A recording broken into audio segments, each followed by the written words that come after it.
Welcome to another episode of I Am Nano. Putting the I in I Am Nano, I am your host, Irfani. And putting the M, I'm your other host, Monica. And today, we are going to talk about how nanotechnology, specifically graphene, can help in keeping artwork intact with all its vibrant colors.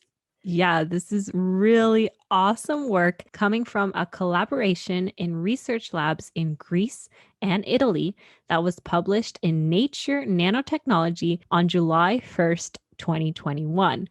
So really hot off the presses since this episode is, it's still July 2021 with the release of this episode. So really cool. This research is important because artwork is generally susceptible to permanent color changes that can happen over a long period of time. So, as the artwork is continuously exposed to light and oxidizing agents in the atmosphere, it deteriorates. Right, and in this study, the researchers demonstrate that a single layer or multi-layer of graphene, which they call a graphene veil, can be deposited over artworks to protect them efficiently against color fading, with a protection factor of up to 70%. Amazing. Graphene again, though, eh? It's Yeah. everywhere.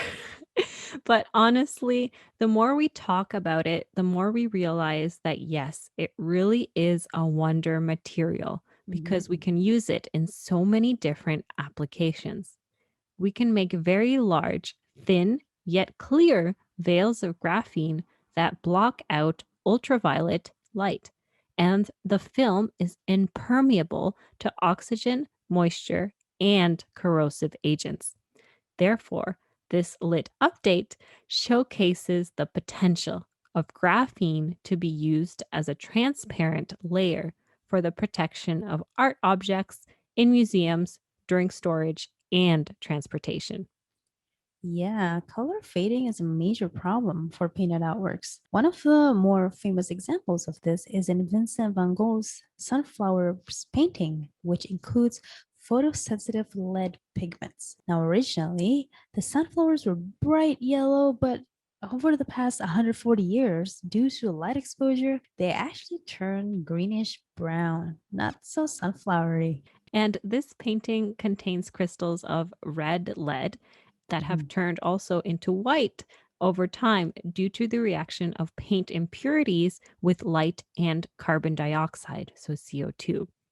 The absorbed photons or light rays by the material can excite molecules from the ground state, triggering a series of chemical reactions, resulting in color changes or color fading. So, this process is called photodegradation, and it can cause irreversible color changes that are not only hard to prevent, but also difficult to predict. Now, is it only light exposure that degrades artwork? That's a great question. There are a lot of environmental parameters, like the CO2 in the atmosphere, that can affect the art materials. But light exposure is the most difficult to control without impacting the visual appearance of the pieces. Right. And so in museums, they can limit color fading by keeping the paintings in dark storage and then displaying them only for short periods under low energy lights. That kind of explains why sometimes art exhibitions are so short in duration. But for private paintings, they may not receive the same kind of care. And then eventually, over time, the damage does start to show. Yeah, exactly. So that would make handling artworks a lot easier with this Mm. graphene veil. This coating is also said to be removable. Mhm. The researchers have developed a way to not only apply the coating to a wide range of materials, so you can apply it to glossy paper, cardboard, and canvases. And this was done with a specific specialized roll to roll process. Ooh, so this means that the machine's two rollers can gently press the thin layers together and then unroll one layer from another. Now, the researchers rolled an adhesive film on top of a graphene sheet and then rolled the graphene onto a painting while unrolling the adhesive. This was really cool. Right? It's not just an innovative chemistry approach, but also on the manufacturing side. Yeah. So another question is, how do you test something like this? Like, I'm assuming you can't just run to the Louvre and grab Mona Lisa to run your experiments, you know? I don't think so. But preliminary tests on the use of the graphene to protect artworks was conducted on paper mock-ups featuring several light-sensitive dyes and inks. And they were covered with single layer, double layer, or tri-layer, 3 layers of graphene.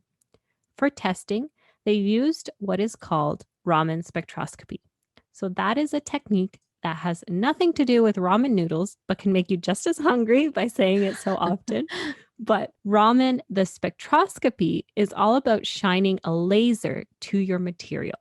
Mhm. Laser as a light source, not like something out of a James Bond movie. These lasers won't damage the material and they are harmless as long as you don't look directly at the laser, right, or funny? Yeah. So, this Raman machine can then detect the changes in the wavelength of light that occurs when a light beam is deflected by molecules. Since a painting has paints and pigments, and they're all made out of many different molecules, each one can scatter. Scattering is really the scientific word for sprinkling or dispersing in a sense. So, different molecules scatter the laser light in different ways, giving off unique peaks. I've used a lot of ramen in my regular work, and it is a very versatile and easy use tool. But one thing is, they're really, really expensive. It's this huge, giant machine holding a really fragile laser. They cost a fortune, but definitely very useful for characterizing different molecules and in this particular work, like the painting. Yes, and one of the experiments was in testing out this tartrazine molecule, which is a Mhm. yellow nitrogen based dye to monitor the protective effect of the graphene coating against the color fading in an oxidative environment because this tartrazine undergoes photolytic degradation under UV and visible radiation. So, tartrazine molecule was coated on a surface, and then after exposure to UV light for 5 days, the Raman peaks of the tartrazine were weakened as a result of the decomposition of the dye. However, when a monolayer of graphene was deposited onto the same tartrazine surface, its Raman peaks and the overall spectrum remain unaltered after exposure to UV light. So that's really good and goes to show that the graphene veil really does prevent colors from fading over time. The protection against cypher degradation provided by the graphene can be chalked up to one of its most characteristic features, which is graphene's ability of absorbing UV light, making it impermeable to oxygen and water molecules. That's right. So the team also went and subjected a real painting called Triton and Nereid to humidity and light conditions to simulate more than 65 years of museum display. So some of the painting was covered and some was not with the graphene veil. And in that time, the graphene veil did not crack or delaminate, and the colors of the coated side were still intact.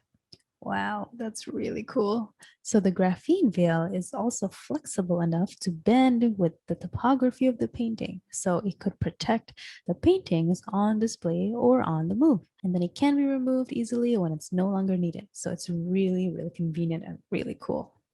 Very awesome research for sure. One caveat is that there are many different paints and pigments out there, and it's really difficult to know for sure how the graphene veil will react with all sorts of different molecules. Or sometimes the paintings themselves have a specialized resin or varnish. So, that mixed in with the different environmental conditions, it can make people very hesitant in using this technology.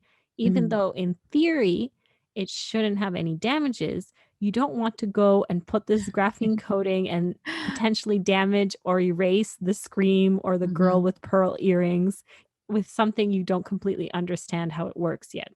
Only time will tell, I guess. Yeah, but it's good to have in our nanotech's toolbox to know what these sorts of research going on for our preservation efforts. Yes, very cool. And the researchers also provide a little video that goes with the paper where the Mona Lisa becomes sad because she doesn't have the graphene veil on Oh her. my goodness. Yeah, that's so funny. And you know what? I never really thought about nanotech and art in that sense. Preserving art. It's something that never really crossed my mind, but that is really, really cool. All right, everyone. So that is all the nano for today. Take care. And stay curious.